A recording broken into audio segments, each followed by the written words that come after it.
Біля машини вони стояли, вони проважали. They were seeing off their son and daughter-in-law, she says. They went outside to wave goodbye, and they were killed.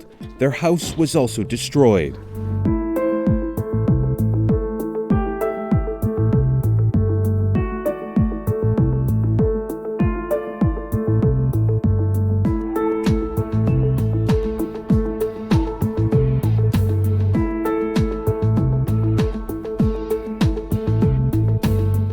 Nine months of Russian occupation has obliterated any semblance of a normal life for people here.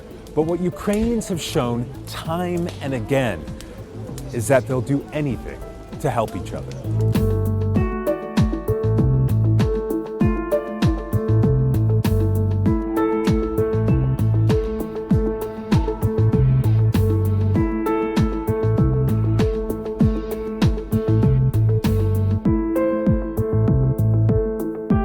Now, that's the very bridge Ukraine denies blowing up 2 months ago. This morning, Ukraine is also denying being responsible for those attacks deep inside Russian territory, only saying that such incidences are, and I'm quoting here, karma for Russia's invasion.